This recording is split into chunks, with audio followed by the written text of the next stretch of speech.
tired. This is the final talk of today. So if you're tired, you can go downstairs. I met some Finnish gentleman there who was showing me his prototype of some video message system, and he said that next year it will be bigger on Facebook. So maybe you should spend some time there for him. But we are talking about life beyond Drupal. It's a kind of weird title. Usually, when I give talks, I'm talking about even the past of Drupal, because I started quite early there, our future of Drupal, like Drupal 8. But this time it's a bit special. I'm talking about things which are not usually talked about in Drupal community, especially about when and why some companies, some clients, some websites moving away from Drupal and why they do it. So, as I said, I started quite early, 2001 from Drupal 2.0. Over the years, I also worked on Drupal core, contributing mostly some user experience and being consulting, talking, leading Drupal for too many years of my life. So the idea is that I will talk about three use cases when companies or businesses moving away from Drupal and why we do it. And then I'm going through my own personal experiences and saying what are the alternatives to Drupal and when and why to switch to other systems and when a Drupal is good. So the whole exercise actually is to not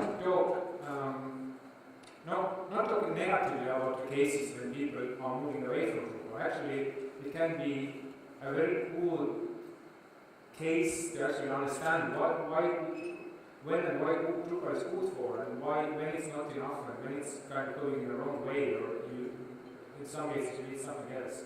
So it's totally okay to do some project in some other systems.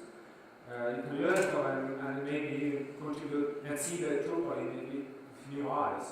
So three use cases. So first is the Onion. It's a quite well-known big US news site, but it's kind of strange news. It's a fake news, humor site basically. And they switched for Drupal quite early. And one of the it was a very important time back then, because we turned many people looking towards Drupal, maybe especially the media industry, never heard of it back then. And they used Drupal for a couple of years, but then suddenly we switched away from Drupal. We started to use Python and Django framework. Why? So first problem was that in 2005 we had nothing else but Drupal 4.7 we use. Anybody ever used Drupal 4.7? Good for you. So yeah, that one. I did it, sorry. It's the most hated theme in all Drupal history. So the main problem was that in order to get any performance to this kind of big media site, they had to basically fork the whole Drupal thing. They had to core a lot. And by doing that, of course, they lose ability to upgrade to D5, D6, D7. And they were quite stuck on a decision. They had to, so basically, the story is that they switched to Drupal too early. But actually, it's more important that it wasn't technically only about Drupal 4.7 and its kind of weird ways. It's more about also team structure. We had a lot of programmers, and the side of Drupal all celebrate is that it's very easy to click together the site. In some cases, some team structures, it might be not the biggest benefit. When people really try hard to understand the code, what's going on inside that box, they want to debug it, they want to test it. Then Drupal, at some cases, can be problematic, so you don't really understand what's going on inside there if there are problems. So if Drupal is kind of like a mix of a framework and a CMS on top of it, we are only achieving failure at the framework part, the lower part of it. And that it actually comes back to a very great quote for physicist Richard Feynman, and he said, what I can't rate, I don't understand. So the onion paste was all about it. So we wanted to see inside and be on control. And Drupal in many cases doesn't give you that control. You just see too many queries coming out of Drupal and you don't want to control them. Another use case, the second use case, is the development scene. Anybody knows about that company? Good to you. So they were the early rock stars of Drupal community. They took the Drupal to a basis that it has never been before. They were kind of crazy scientists. They mostly focused on mapping open data, public sector, NGO sites, and they did a lot of this kind of infrastructure around Drupal, especially dealing with deployments and data migration. Nobody had done it before. So they done open layers, the feature module, features, context, the DAO theme, and they also will be doing distributions. And yes, they did the best artwork ever which has been done for Drupal.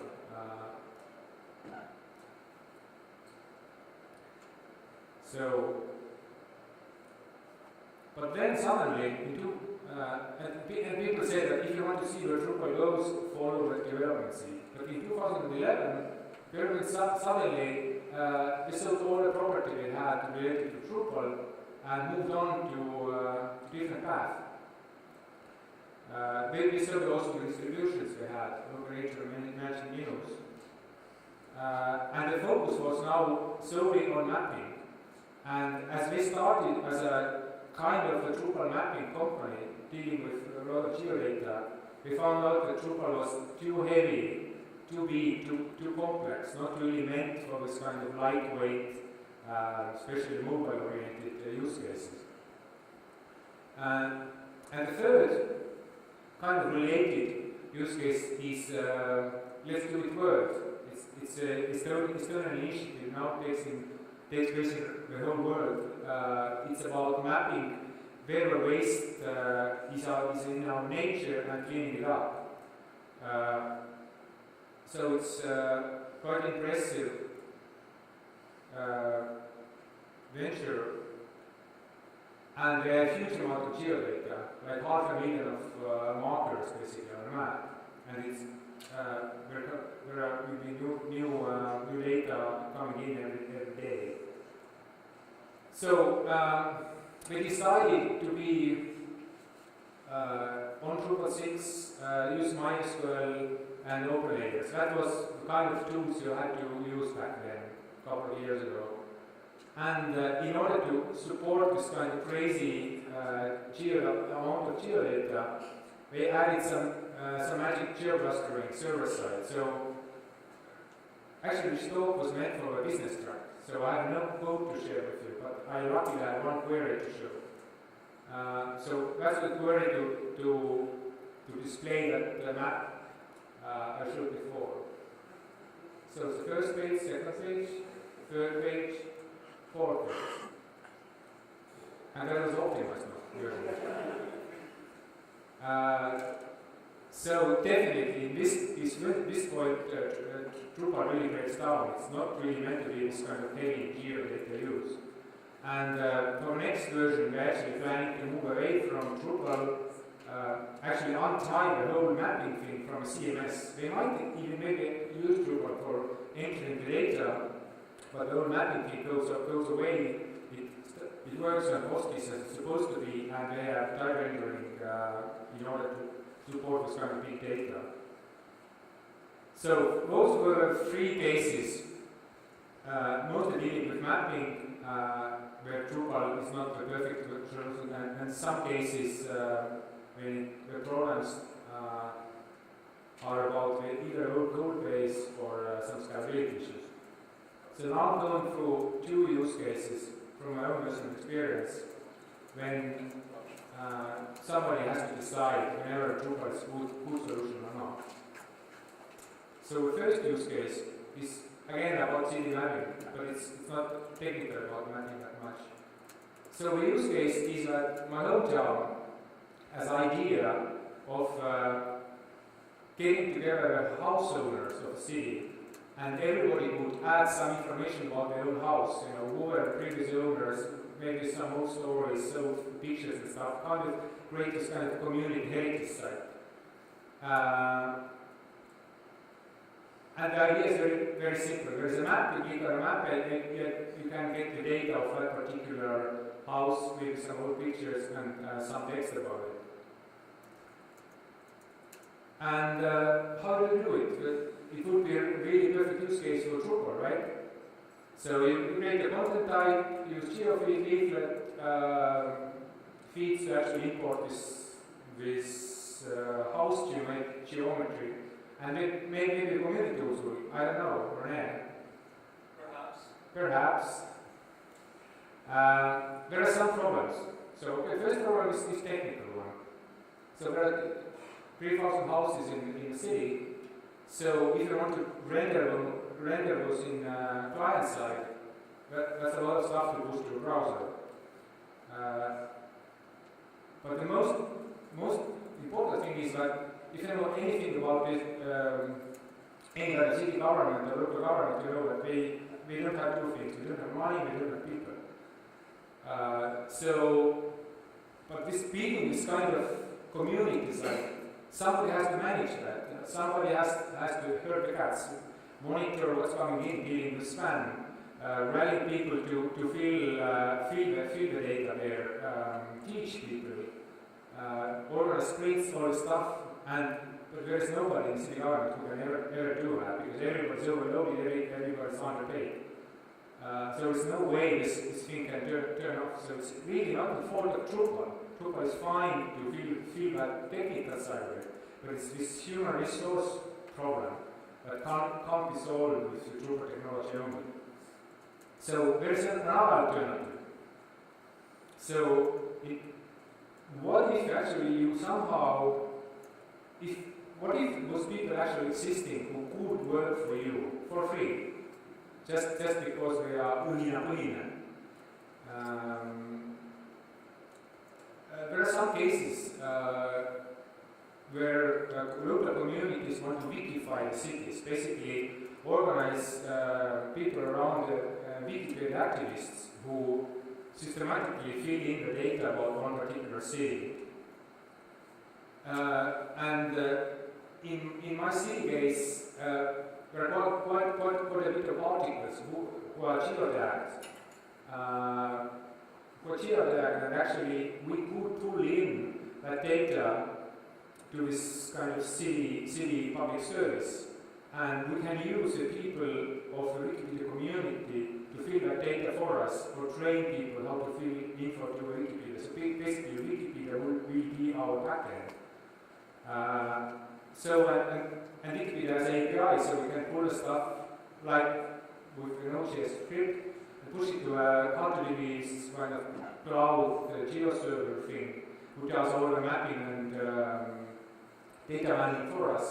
And actually, the client itself is just a static HTML, CSS, JavaScript on the client, who pulls the stuff from the cloud and shows us. And this is actually pulling the stuff from Wikipedia and adding some pictures that the city has. So we went through those two use cases, Drupal based on this kind of mashup style thing. So let's compare them. So Drupal, the cool sides we all know them, and we take the whole day here to understand those better. But the problems are that Drupal is not ideal when you deal with really complex mapping use cases. And also, if you build the Drupal site, you're kind of creating your own content silo where you need people to take care of it. This Mickey mashup thing, it builds an active community which already existing.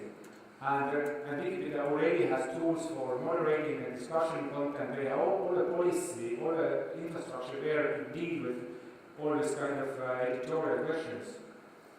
The negative side, of course, using the cloud service at some point starts to cost you money, and if anybody has edited anything in Wikipedia, it's horrible. So pushing all the house owners to Wikipedia, it becomes really hard. So it's not ideal. So far, the city government haven't decided. They are like 50-50 on this right now. So the idea is to build some kind of prototype and actually test the use case some more. Can this Wikipedia thing, can it work at all? Do we find those people? Are we willing to work? Or we do Drupal way, or we do nothing. Another use case,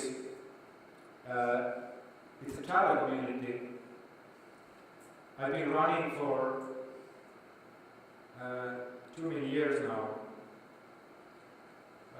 more than 12 years. It's the biggest Estonian travel community, GPE. It gets 600 to 900 unique visitors per day. It has like 1 to 4 requests per second. It's currently running the live server. €40 a month, and we cover the cost with ads. We more or less break it even, but there is no profit. And yes, we're still running on Drupal 6. And in order to support,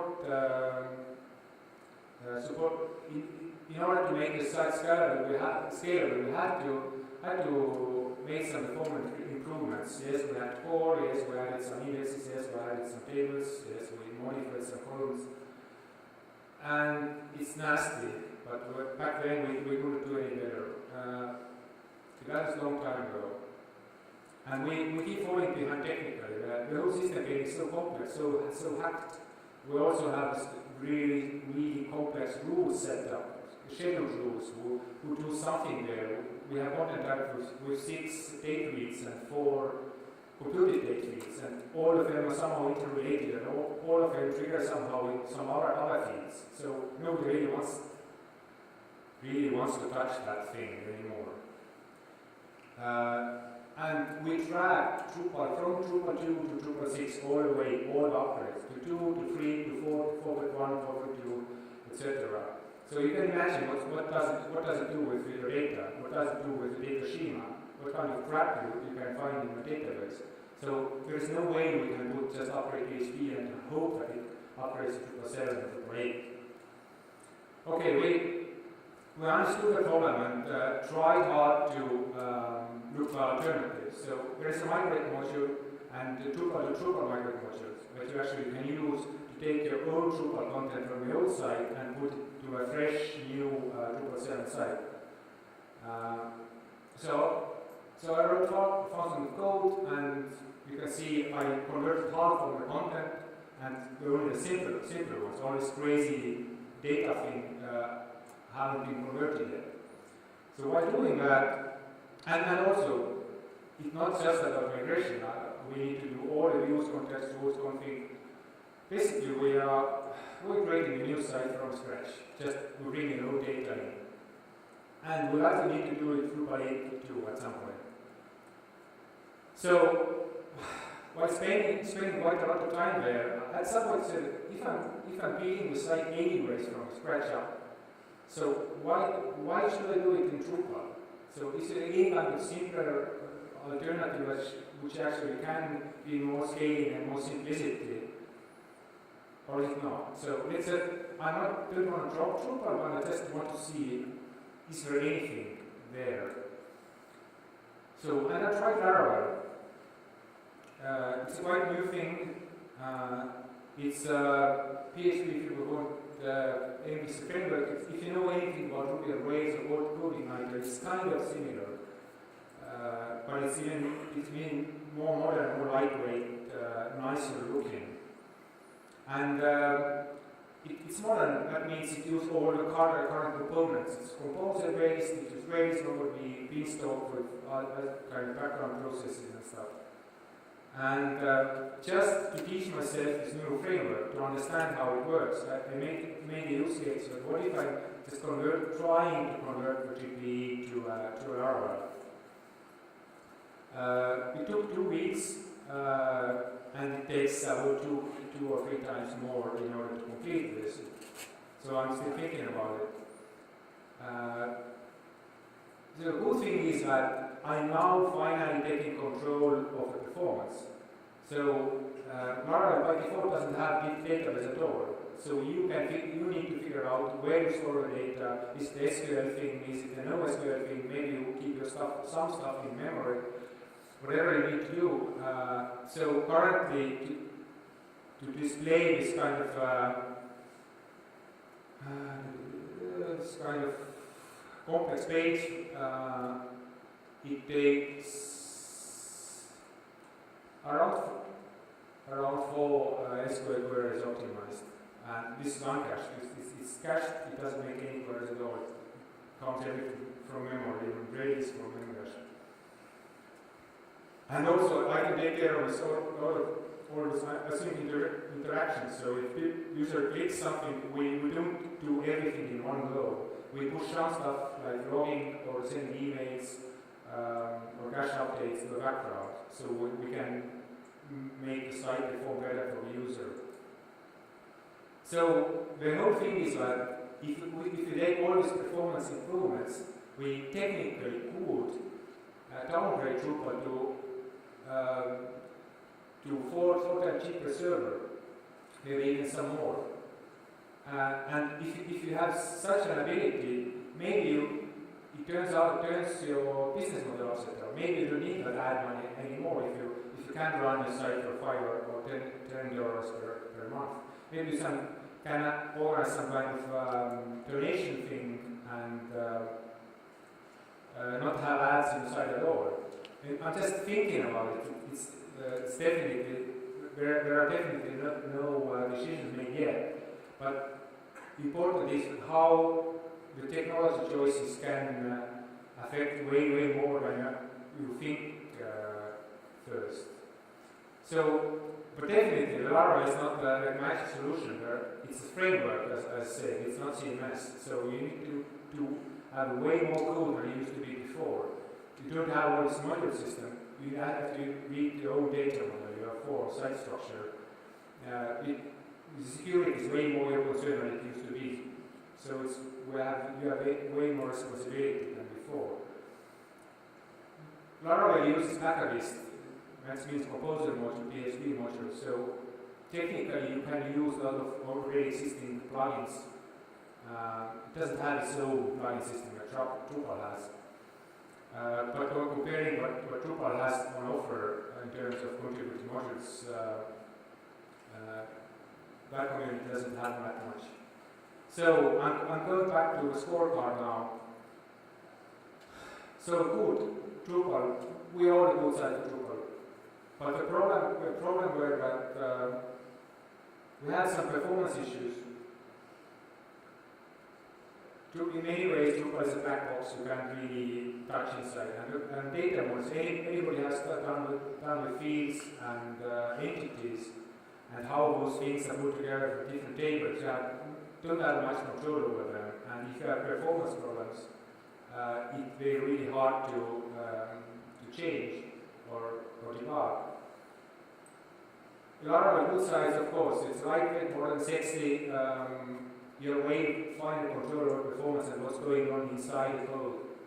But yes, this community is way smaller. The contributors are just one dude who does it.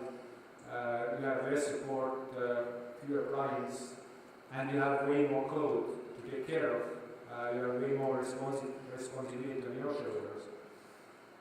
So I would again say it's kind of 50-50 choice. It's really hard to pick right now. Whichever best solution. So we're still thinking about it, we're still prototyping, we're still exploring both how to convert our site to Drupal or how to move it to Laravel. So it's a tough choice. So now to a conclusion. it's important, and it's very worthwhile to study those cases when Drupal was not chosen, or people or companies moved away from Drupal, because it helps us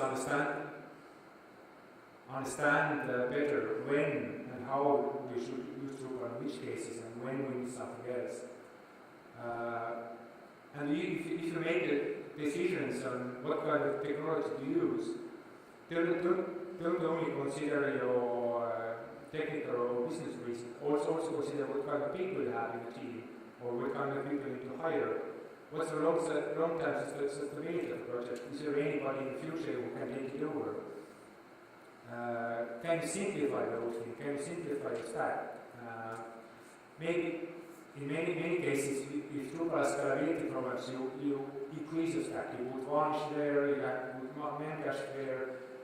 You put a lot of stuff in front of Drupal in order to overcome performance issues. But in some cases, actually, it might be wiser to slim it down, make your stack simpler, use some kind of framework which does less, has less code. And in the end, actually, it's important how does it look like for the user. Does make this experience better. And it's totally okay to do something else, not being only Drupal. Drupal is not jealous. You can explore our languages, our frameworks, in widen perspective, and it's good both for you and maybe also for Drupal. So, yeah, Drupal still can kick ass. It's okay. And that's a real reason why I'm looking for life in Drupal. Thanks.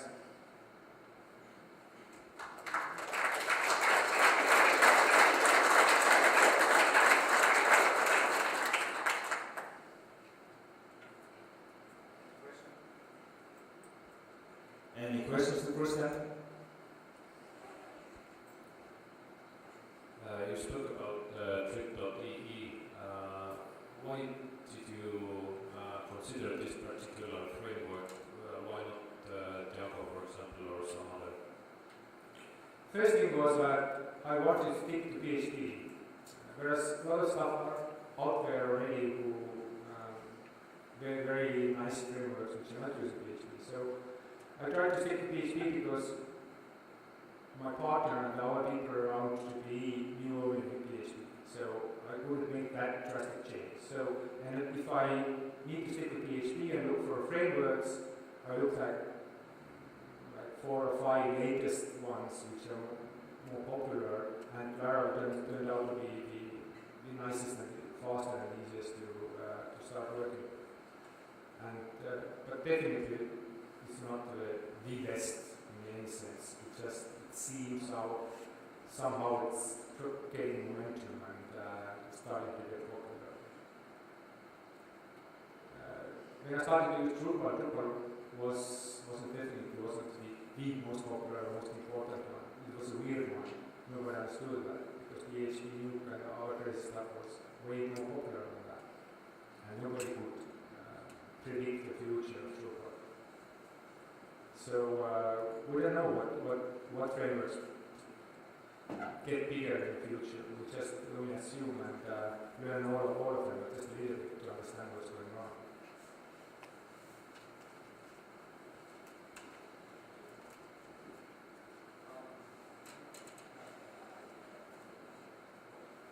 Yeah, so I listened to a story on the other conference also about migration from Drupal, some popular Russian website, and they had problem like how to migrate it, because while you're trying to copy basically the functions that you already have in Drupal in this framework, you might still need to keep up updating Drupal, so you end up with two systems, one trying to like modernize the code base, and another going forward with business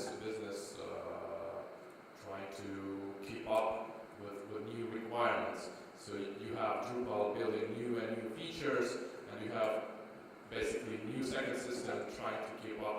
Drupal. And then you also have the problem with, like, you need to migrate data as well. And you mentioned that you only like migrate part of the database. Like, what the question is, how do you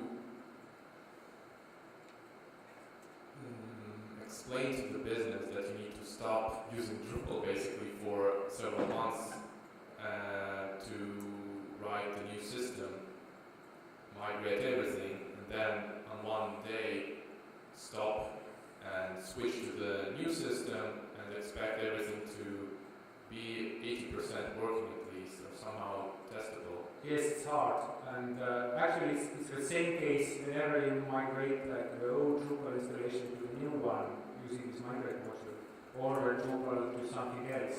You have actually the same case, and usually the migrate module of Drupal is very powerful, and you can do a lot of this kind of syncing stuff. So actually you have two running instances together, and you can do partial migrations, only taking the latest stuff and pushing to a new server, and while keep the old server running. So if you do from Drupal 6 to Drupal 7, Drupal 7, Drupal 8, use migrate modules, and that takes care of your use case, what you're saying. And it has been tested on really big sites. So there are tools for that.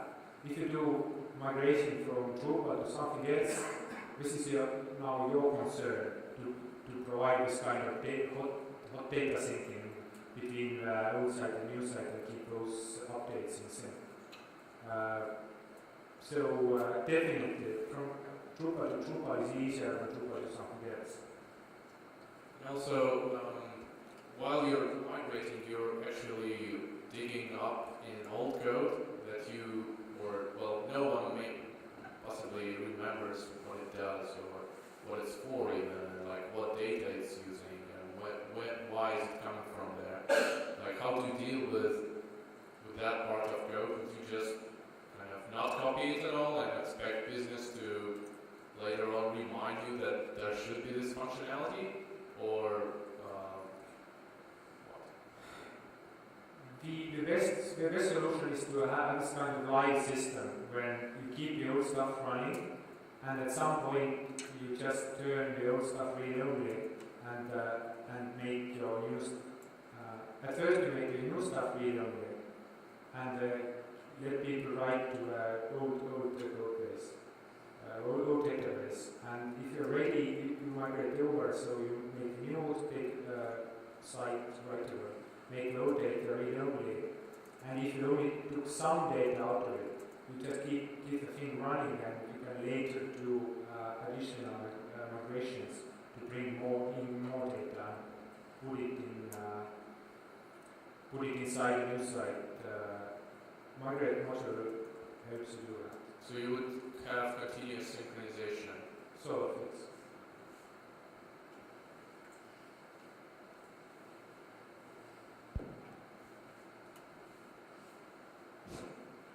I would like to add my experience on this. I have done a similar thinking what's in front of you right now, and what I did was that I was programming migration scripts. So when everything was ready, I hit enter. It took maybe 1 hour or some time. It converted all the data. I didn't have to touch anything meanwhile, and the new site was ready up and running, but it means that I had to do a lot of preparation before that. Yeah. You guys all tired, right? Let's get some rest and beers. That's always good advice. Any other questions? Anyone? Okay, I think a couple of notes that there's a gentleman guy seems to be waiting with a bottle of cognac, I guess, for somebody happy one. So maybe you could take the podium for a while, and then we have half an hour to go to the Koshi Island.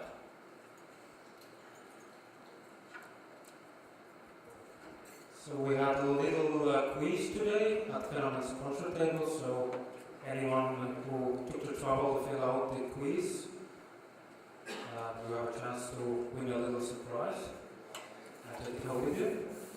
So we would like to draw a winner. Anders, if you would help me and just spread these leaflets a little bit.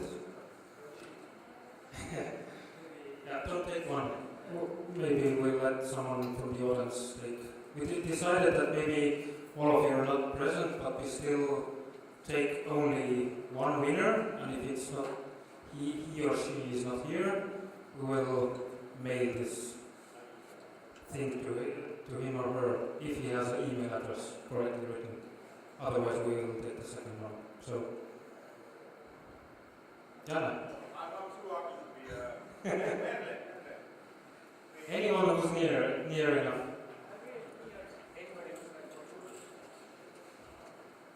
Without looking.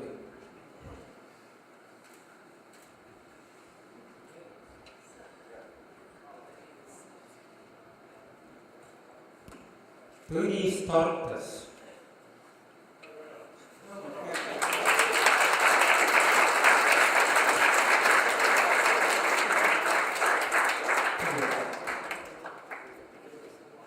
Okay, so it's time to conclude this year's Drupal Camp Baltics.